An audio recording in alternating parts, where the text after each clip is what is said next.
गहरी अंधेरी अमावस की रात थी। गांव के बाहर बना सुनसान रेलवे स्टेशन खामोशी में डूबा खड़ा था। समय आधी रात के पार जा चुका था।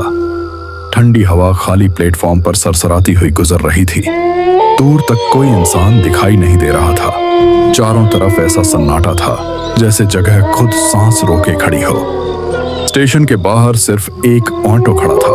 उसके पास खड़ा था मंगल, एक सीधा साधा ऑटो चालक जो अभी कुछ यात्रियों को छोड़कर लौटा था और अब घर जाने की तैयारी कर रहा था।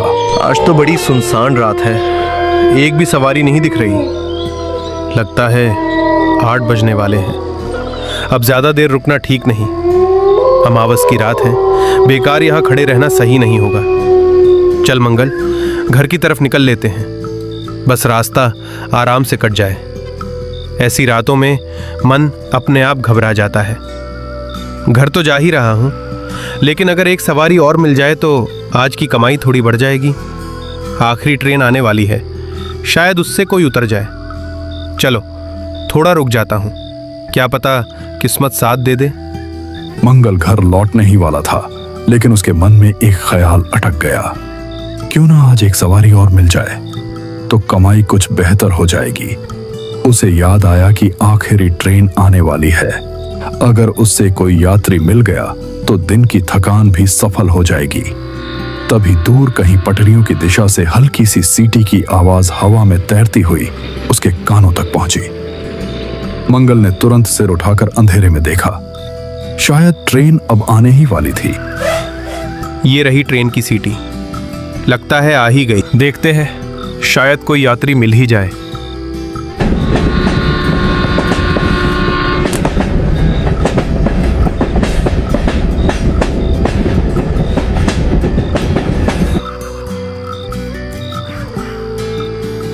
फाइनली यार, हम शिवपुर पहुंच ही गए। कितना सुन रखा था इस जगह के बारे में। हाँ भाई, लेकिन स्टेशन तो काफी सुनसान लग रहा है। उम्मीद है कोई सवारी मिल जाए। मिलेगी यार, थोड़ा आगे चलते हैं। इतनी दूर आए हैं तो अब रुकने का सवाल ही नहीं।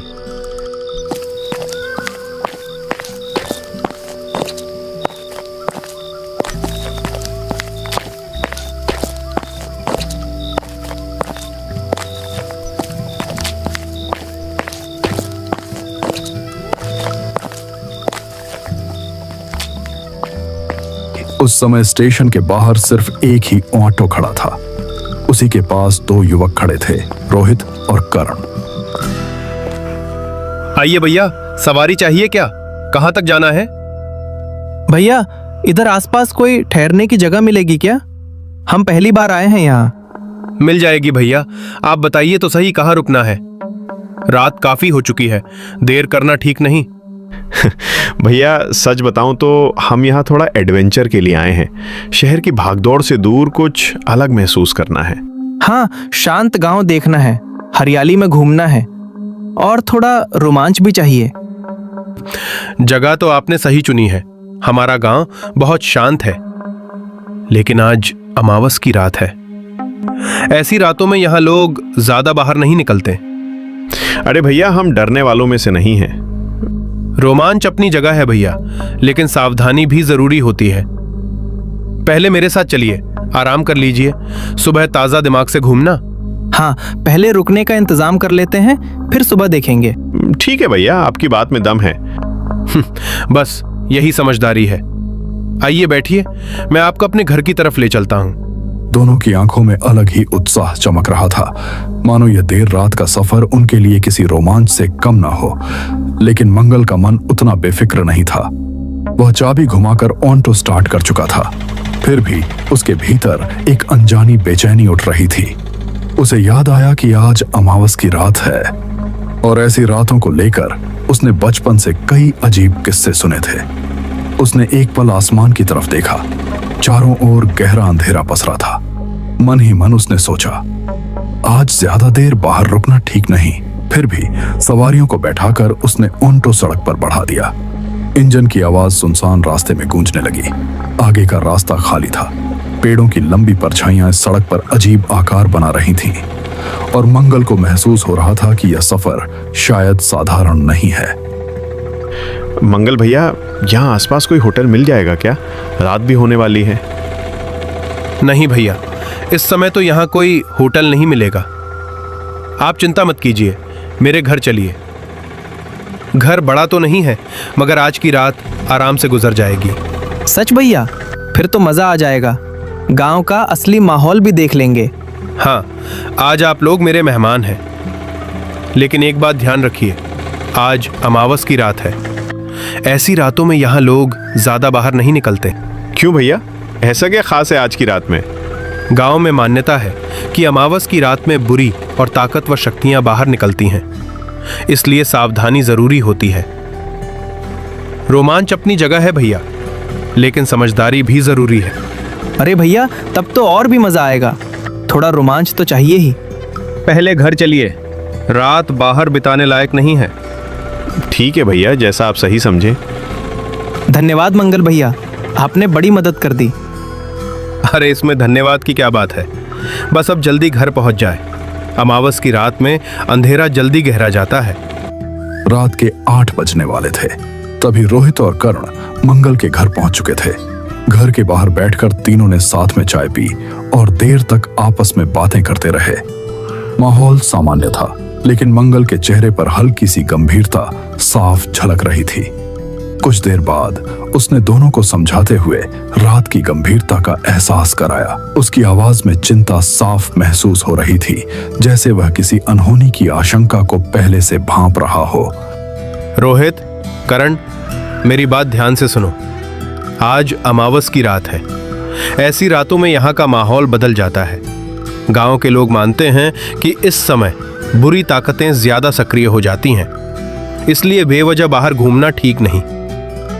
अरे मंगल भैया, आप भी ना कैसी कैसी बातें करते हैं, हमें यूं ही मत डराइए। भैया, रास्ते में आपने जिस हवेली का जिक्र किया था वही है ना ये? क्या सच में वो इतनी डरावनी है? गांव से थोड़ा दूर एक पुरानी हवेली है जो अब पूरी तरह जर्जर हो चुकी है। लोग कहते हैं कि वहां कुछ अच्छा नहीं है। रात होते ही वहां से अजीब अजीब आवाजें सुनाई देती हैं। उस हवेली के पास शाम को कोई भी गांव वाला नहीं जाता। सच में क्या लोग इतने डरते हैं उस जगह से? एक बार गांव का एक आदमी जिद में आकर उस हवेली के अंदर चला गया था। अगले दिन वो हवेली के पास वाले शमशान के पास बेहोशी की हालत में मिला। तब से लोग और भी डरने लगे हैं। वहां हमेशा ऐसा लगता है जैसे खौफ का साया मंडरा रहा हो। जो आप बता रहे हैं वो सुनकर थोड़ा अजीब जरूर लग रहा है। अगर सच में वहां ऐसा कुछ हुआ था तो बात सोचने वाली है। खैर, बातें करते करते देर हो रही है। आप लोग चाय खत्म कीजिए, मैं अंदर जाकर खाने का इंतजाम करता हूं।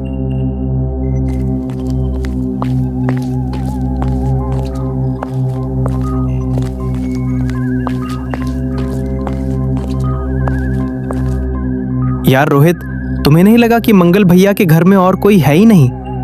कितना शांत है सब कुछ। हाँ, थोड़ा अजीब तो है, लेकिन गांव के घर ऐसे ही होते हैं शायद। और जो उन्होंने हवेली की कहानी बताई, सच कहूं तो सुनकर तो मुझे और भी इंटरेस्ट आ गया। सोचो, अगर सच में कुछ रहस्य हुआ तो। पागल है क्या? उन्होंने जो बताया वो सुनकर मुझे तो थोड़ा डर लगने लगा है। डर किस बात का? हम दोनों साथ हैं ना। वैसे भी इतनी दूर सिर्फ मजे लेने आए हैं, अब पीछे हटना कैसा? लेकिन अगर सच में वहां कुछ गड़बड़ हुई तो? कुछ नहीं होगा, और अगर मंगल भैया मना करेंगे तो हम उन्हें मना लेंगे। आखिर देखने में क्या हर्ज है? बात तो तेरी सही है। इतनी दूर आए हैं तो खाली हाथ थोड़ी लौटेंगे। बस तय रहा, मौका मिलते ही हवेली तक चलेंगे, पता तो चले वहां सच्चाई क्या है। कुछ देर बाद मंगल ने खाना तैयार कर लिया और दोनों को खाने के लिए आवाज दी। रोहित और करण हाथ मुंह धोकर आंगन में आ बैठे। तीनों ने साथ बैठकर सादा भोजन शुरू किया। दिन भर की भागदौड़ के बाद घर का खाना सबको अच्छा लग रहा था। खाते खाते वे हल्की फुल्की बातें करते रहे। तभी रोहित ने निवाला तोड़ते हुए मंगल से एक सवाल पूछ लिया। करण भी उसकी ओर देखने लगा, जैसे वह भी उसी बात का जवाब सुनना चाहता हो। मंगल भैया, खाना सच में बहुत स्वादिष्ट है। आपने इतनी मेहनत की, इसके लिए दिल से शुक्रिया। अरे भैया, इसमें शुक्रिया कैसा, घर का ही तो खाना है। भैया एक बात पूछूं, घर में और कोई नजर नहीं आ रहा? क्या आप यहाँ अकेले रहते हैं? हाँ मंगल भैया, आपने हमें इस अनजान जगह पर सहारा दिया, ये हम कभी नहीं भूलेंगे। लेकिन सच बताइए, आपके परिवार में और कौन कौन है? अब यहाँ मेरा कोई नहीं है। पहले माता पिता थे, लेकिन वक्त के साथ सब चले गए। पिताजी खेती किया करते थे, उसी से घर चलता था। उनके बाद खेत तो हैं, पर मेरा मन उसमें नहीं लगा, इसलिए ऑटो चलाना शुरू कर दिया। उसी से गुजारा हो जाता है। भैया, ये सुनकर सच में बुरा लगा। इतनी कम उम्र में इतना सब संभालना आसान नहीं। जिंदगी है भैया, धीरे धीरे सब सहना सीख जाता है इंसान। अब तो यही रोजमर्रा बन गई है। आपने जिस हिम्मत से सब संभाला है वो काबिले तारीफ है भैया। बस भगवान की मर्जी समझकर चल रहा हूं, और क्या। वैसे खाना ठीक बना था ना? गांव का साधारण खाना है, कहीं कमी तो नहीं रह गई? अरे भैया, मज़ा आ गया। सच कहूँ तो इतना स्वादिष्ट खाना मैंने पहले कभी नहीं खाया। आज समझ आया कि असली स्वाद तो गांव के खाने में होता है। सही कह रहा है करण, घर जैसा खाना मिल गया, सफर की सारी थकान उतर गई। भैया, कल का क्या इरादा है? कहीं घूमने का कोई खास जगह है यहाँ? मैंने बताया था ना, गांव के बाहर एक पुरानी हवेली है, उसके पास ही शमशान भी है, लेकिन उस तरफ जाना ठीक नहीं समझता मैं। बस भैया, वही तो देखना है हमें। हम तो एडवेंचर के लिए ही आए हैं। नहीं, मैं सच कह रहा हूं, वो जगह सही नहीं है। मैंने खुद वहां कुछ अजीब चीजें महसूस की हैं। लोग यूं ही उससे दूर नहीं रहते। वो जगह ठीक नहीं मानी जाती। अरे भैया, इतना भी क्या डरना? कभी कभी लोग बातें बढ़ा चढ़ाकर भी तो कह देते हैं। तुम लोग समझ क्यों नहीं रहे? हर जगह देखने लायक नहीं होती। हाँ मंगल भैया, हम बस एक बार देखना चाहते हैं। आप फिक्र मत कीजिए, हम संभल कर रहेंगे। ठीक है, तुम लोग इतनी जिद कर रहे हो तो मैं मना नहीं करूंगा, लेकिन मेरी एक शर्त होगी। कैसी शर्त मंगल भैया? हवेली तक जाना ठीक है, लेकिन उसके बाहर जो शमशान है ना, उसकी तरफ कदम भी मत बढ़ाना। वहां से अगर कोई आवाज आए, कोई रोने की, कोई पुकारने की, या ऐसा लगे कि कोई मदद मांग रहा है, तब भी उधर मत जाना। यहां तक कि अगर कोई जोर से चीखे तो भी पलटकर मत देखना। मैं साफ कह रहा हूं, किसी भी हालत में शमशान की तरफ नहीं जाना। ठीक है मंगल भाई, हम आपकी बात मानेंगे, उधर नहीं जाएंगे। तो पक्का रहा, कल हवेली देखेंगे। और हाँ भैया, आप सच में हमारी बहुत मदद कर रहे हो, इसके लिए दिल से धन्यवाद। अरे धन्यवाद की क्या बात है, तुम लोग मेरे मेहमान हो, लेकिन मेरी बात हल्के में मत लेना। चिंता मत कीजिए, हम संभल कर रहेंगे। अच्छा, अब काफी बातें हो गईं, रात भी काफी हो चुकी है। तुम दोनों के सोने का इंतजाम मैंने बगल वाले कमरे में कर दिया है। चलो अब आराम कर लो, सुबह बात करेंगे। भोजन के बाद मंगल ने दोनों के आराम के लिए एक अलग कमरा खोल दिया। उसने अंदर बिस्तर बिछा दिया और उन्हें आराम करने को कहकर बाहर चला गया। रोहित और करण पेट भरकर उस कमरे में आकर लेट तो गए, लेकिन उनकी आंखों में नींद का नाम नहीं था। कमरे में हल्की सी खामोशी पसरी थी। बाहर कहीं दूर कुत्तों के भौंकने की आवाज बीच बीच में सुनाई दे रही थी। दोनों करवट बदलते रहे और फिर धीरे धीरे आपस में बातें करने लगे। कभी सफर की चर्चा करते तो कभी गांव के माहौल पर हंसते। समय बीतता गया, मगर उनकी बातचीत खत्म होने का नाम ही नहीं ले रही थी। यार रोहित, सच बताऊं तो आज तो नींद ही नहीं आ रही। कितना मजा आने वाला है कल, सोचकर ही एक्साइटमेंट हो रही है। तू तो पूरा जोश में है, लेकिन थोड़ा डर भी लग रहा है ना? हाँ, थोड़ा सा।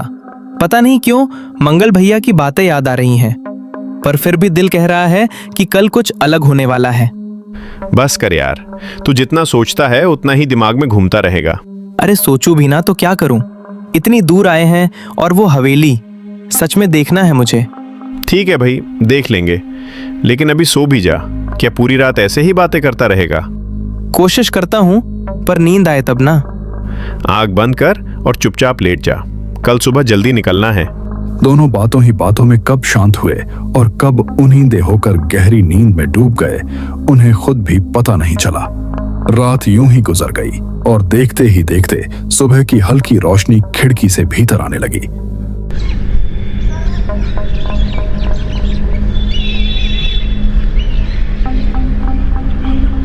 सुबह रोहित, करण और मंगल तीनों घर के बाहर बैठकर चाय की चुस्कियां ले रहे थे। ठंडी हवा के साथ उनके बीच आगे की योजना पर चर्चा चल रही थी। सफर में साथ क्या क्या सामान रखना है, किन बातों का ध्यान रखना है और बाकी तैयारियां कैसे पूरी करनी है। बातों और तैयारियों में समय इतनी तेजी से बीता कि किसी को एहसास ही नहीं हुआ। देखते देखते शाम के 4 बज गए। इसी दौरान उन्होंने मंगल को यह भी बता दिया कि वे एक रात उस पुरानी खंडहर हवेली में बिताने का इरादा रखते हैं। यह सुनकर मंगल का चेहरा गंभीर हो गया। उसे यह विचार बिल्कुल पसंद नहीं आया। दोनों ने हंसी मजाक और समझाने बुझाने के बाद किसी तरह उसे राजी तो कर लिया, लेकिन मंगल का मन अब भी निश्चिंत नहीं था। वह बार बार उन्हें सावधान रहने की सलाह देता रहा और हर कदम सोच समझकर उठाने की हिदायत देता रहा। कुछ ही देर बाद तीनों ने अपनी तैयारी पूरी की और बाहर आ गए। देखो, जाने से पहले सारा सामान अच्छी तरह तैयारी कर लेना। वहां आसपास कुछ नहीं मिलेगा। रात के लिए खाना मैं बना चुका हूं, टिफिन में रख दिया है। समय पर खा लेना और बेवजह इधर उधर मत भटकना। जो भी करना सोच समझ कर करना। मंगल भैया, आप हमारे लिए कितना कर रहे हो। सच में हम आपका एहसान नहीं भूलेंगे। इतने ध्यान से सब तैयार कर दिया, वरना हमें तो कुछ सूझ ही नहीं रहा था। भैया सच में आपने तो पूरा इंतजाम कर दिया। अब तो और भी मजा आएगा। बस आप चिंता मत कीजिए, हम संभल कर रहेंगे। और हाँ, अगर कुछ अजीब लगा तो सबसे पहले आपको ही याद करेंगे। मंगल ने ओंष्टो आगे बढ़ाकर दरवाजे के पास रोका और रोहित करण उसके भीतर बैठ गए। सीट पर बैठते ही मंगल ने बिना कुछ कहे इंजन स्टार्ट किया। मोटर की आवाज गूंजी और ऑटो धीरे धीरे आंगन से बाहर निकल गया। शुरुआत में रास्ता सामान्य था, लेकिन आगे बढ़ते बढ़ते माहौल बदलने लगा। घरों की संख्या कम होती गई, दुकानें पीछे छूटती चली गईं और सड़क सुनसान होती गई। हवा अब कुछ ज्यादा ठंडी महसूस हो रही थी। पेड़ों की लंबी छायाएं सड़क पर अजीब ढंग से फैल रही थीं। थोड़ी ही देर में ऑटो उस इलाके में पहुंच गया जहां पुरानी हवेली खड़ी थी। चारों ओर वीरानी पसरी थी और दूर दूर तक कोई हलचल दिखाई नहीं दे रही थी। मंगल ने हवेली से कुछ दूरी पहले ही ऑटो रोक दिया। मंगल भैया, क्या हम हवेली पहुंच गए? अभी नहीं, थोड़ा और आगे जाओ, फिर दाहिने तरफ मुड़ना। वहां तुम्हें शमशान का पुराना सा दरवाजा दिखेगा। बस वहीं से थोड़ा आगे बढ़ोगे तो हवेली नजर आ जाएगी। मतलब अब हम यहीं से आगे पैदल जाएं? हाँ, मैं यहीं तक छोड़ सकता हूं। आगे का रास्ता तुम दोनों को खुद तय करना होगा। याद रखना, जो समझाया है उसे भूलना मत। ठीक है मंगल भाई, हम ध्यान रखेंगे। कल सुबह मैं अपनी ऑटो लेकर इसी जगह आ जाऊंगा। अगर सब ठीक रहा तो यहीं मिलना। ठीक है मंगल भाई, कल यहीं मिलते हैं। चिंता मत कीजिए, हम समय पर वापस आ जाएंगे। ठीक है, संभल कर जाना। वहां खड़े होकर उसने उन्हें सावधानी से रहने की हिदायत दी और फिर वापस अपने घर की ओर लौट गया। रास्ता पूरी तरह सुनसान था। दोनों ओर घना जंगल फैला हुआ था और रात का अंधेरा धीरे धीरे और गहरा होता जा रहा था। हवा में ठंडक घुली हुई थी। पेड़ों के बीच से अजीब सी पक्षियों की आवाजें आ रही थीं, जो वातावरण को और भी रहस्यमय बना रही थीं। धीरे धीरे मंगल का ऑटो दूर जाता हुआ आंखों से ओझल हो गया। अब उस वीराने में केवल रोहित और करण ही रह गए थे। दोनों ने अपने बैग उठाए और आगे बढ़ने लगे। सुनसान पगडंडी पर उनके कदमों की आहट साफ सुनाई दे रही थी।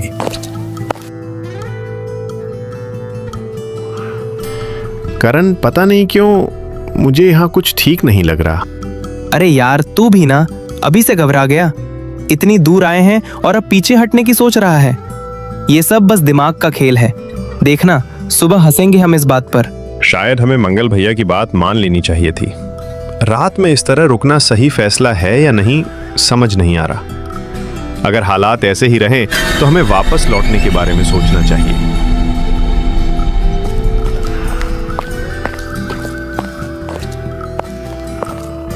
बातों में चलते चलते उन्हें एहसास ही नहीं हुआ कि कब वे उस पुरानी हवेली के बिल्कुल करीब आ पहुंचे। सन्नाटा ही तो मजा है।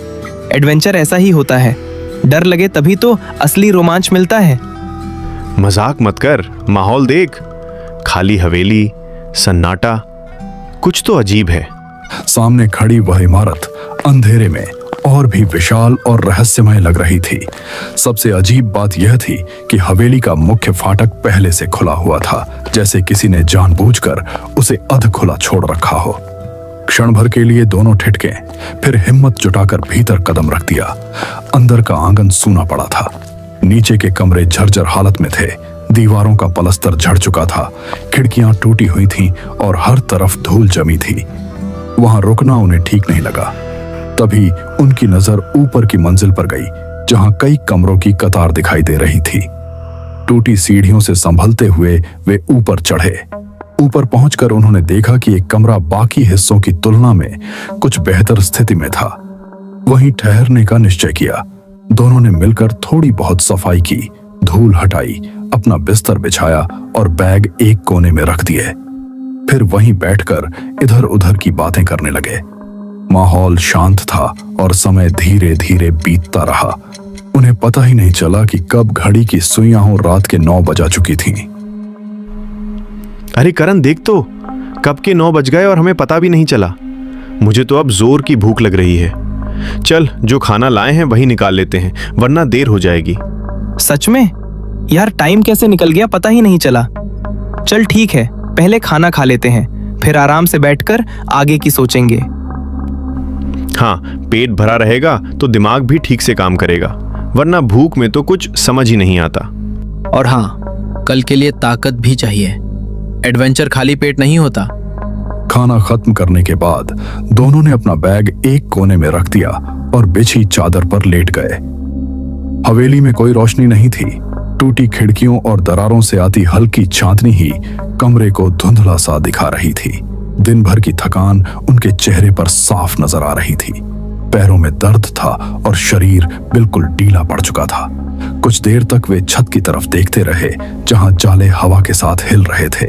फिर धीरे धीरे उनकी आंखें बंद होने लगीं। बाहर गहरा सन्नाटा पसरा था। बीच बीच में हवा पुरानी दीवारों से टकराकर अजीब सी सरसराहट पैदा कर रही थी। अचानक कहीं पास से किसी जानवर की तेज और अनजानी आवाज गूंजी। उसी आवाज ने करण की नींद तोड़ दी और वह घबराकर उठ बैठा। एक बार नींद खुल जाए तो फिर वापस आती ही नहीं।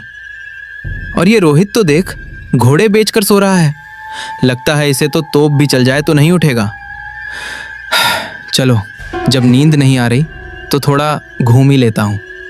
आखिर देखने ही तो आए हैं इस हवेली को।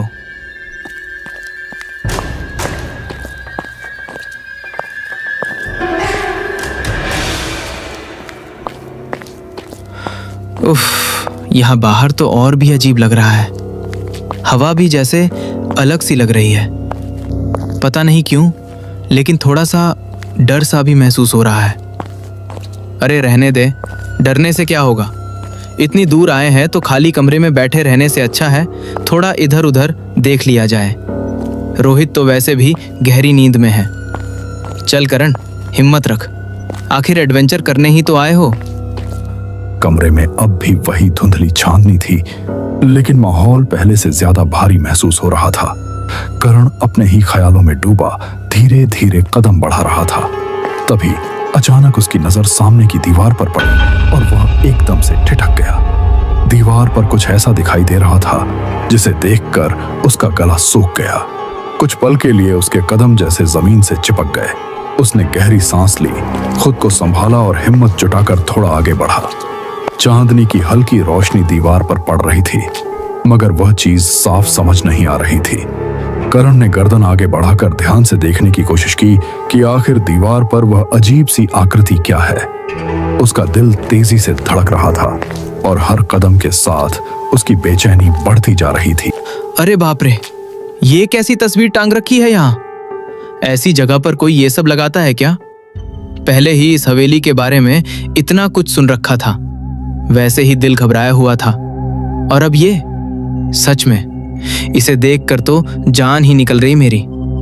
पता नहीं किसकी तस्वीर है, लेकिन लग तो बिल्कुल भी ठीक नहीं रही।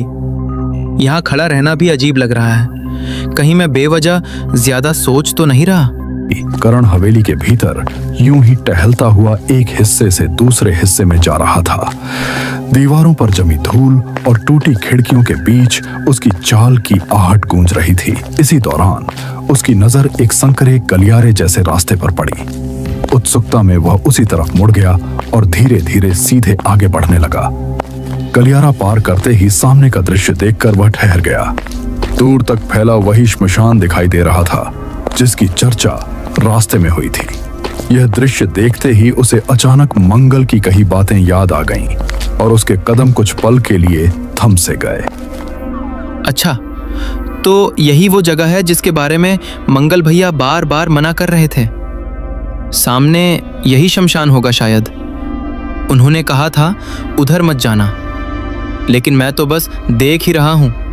इतनी भी क्या बड़ी बात है। चलो जरा पास से देख कर आता हूं कि आखिर इसमें ऐसा क्या खास है।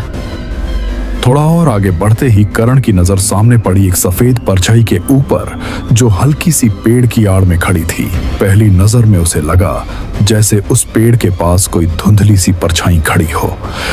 वह ठिठक गया और ध्यान से देखने लगा। चांदनी में वह आकृति साफ नहीं दिख रही थी, बस ऐसा महसूस हो रहा था मानो पेड़ के सहारे कोई हल्की सी सफेद छाया मौजूद हो। करण की धड़कन तेज हो गई और उसने आंखें मलकर दोबारा उस दिशा में देखने की। ये क्या है वहां? पेड़ के पास कुछ सफेद सा दिख रहा है। क्या सच में कोई खड़ा है या बस चांदनी का खेल है? ठीक से दिख क्यों नहीं रहा? लगता तो है जैसे कोई परछाई हो। अरे आंखें भी ना। शायद मैं ही ज्यादा गौर कर रहा हूं। फिर भी एक बार और ध्यान से देखता हूं। आखिर है क्या वहां? लगता है किसी ने लोगों को डराने के लिए कोई पुतला वतुला खड़ा कर दिया है। बेकार में सब इसे भूत प्रेत समझ लेते होंगे। चल करण, पास जाकर देख ही लेते हैं। इतनी भी क्या बड़ी बात है। टॉर्च की रोशनी में साफ दिख जाएगा, तब पता चलेगा असली राज क्या है। देखो जरा, अगर ये सच में पुतला निकला ना तो सबकी गलतफहमी दूर हो जाएगी। अरे शायद हवा में हिल रहा है, इसीलिए डरावना लग रहा है। पास जाकर ही समझ आएगा। जैसे ही करण ने हिम्मत जुटाकर 2 कदम और आगे बढ़ाए और उस धुंधली आकृति का चेहरा देखने की कोशिश की, उसी पल उसका खून जैसे जम गया। चांदनी में उभरता वह चेहरा इतना डरावना था कि उसकी सांस अटक गई, आंखें फैली रह गईं, गला सूख गया। अगले ही क्षण उसके पैरों ने जवाब दे दिया और वह वहीं जमीन पर गिर पड़ा। उसी समय एक खौफनाक ठहाका पूरे हवेली में गूंज उठा। वह आवाज दीवारों से टकराकर कई गुना तेज होकर लौट रही थी। ऐसा लग रहा था मानो पूरी इमारत उसी हंसी से कांप उठी हो। उस अचानक गूंजी आवाज से रोहित की नींद टूट गई। वह हड़बड़ाकर उठ बैठा। उसका दिल तेज धड़क रहा था, मगर उसे समझ नहीं आ रहा था कि यह आवाज कहां से आई और करण कहां है। कमरे का सन्नाटा अब पहले से ज्यादा भारी लगने लगा था। ये कैसी अजीब आवाज थी? करण? अरे करण कहाँ गया? अभी तो यहीं लेटा था, अचानक कहाँ चला गया? क्या बाहर गया है? बिना बताए क्यों जाएगा? कुछ ठीक नहीं लग रहा। पहले उसे ढूंढता हूं, देखता हूं आखिर वो गया कहाँ है। रोहित घबराकर कमरे से बाहर निकला और इधर उधर बेचैनी से देखने लगा। वह हवेली के हर कोने में करण को पुकारता हुआ भटकने लगा, जैसे उसे यकीन ही ना हो कि वह अचानक यूं गायब हो सकता है। सीढ़ियों के पास, टूटी खिड़कियों के पास, खाली कमरों में, हर जगह उसने तलाश की, मगर करण कहीं दिखाई नहीं दिया। उसका डर अब घबराहट में बदल चुका था। तभी अचानक दूर श्मशान की दिशा से सन्नाटे को चीरती हुई एक तेज चीख गूंजी। वह आवाज इतनी दर्दनाक थी कि रोहित का दिल दहल उठा। उसे समझने में देर नहीं लगी कि वह चीख करण की ही थी। करण, कहाँ है तू? जवाब दे। मजाक मत कर यार, ऐसे गायब मत हो। करण, मैं आ रहा हूं, तू वहीं रुक। रोहित दूर ही खड़ा होकर बार बार करण का नाम पुकारने लगा। उसकी आवाज उस वीरान हवेली में गूंज रही थी, लेकिन सामने से कोई जवाब नहीं आया। सीढ़ियों पर भी नहीं, इन कमरों में भी नहीं। आखिर गया कहां? करण, एक बार आवाज तो दे।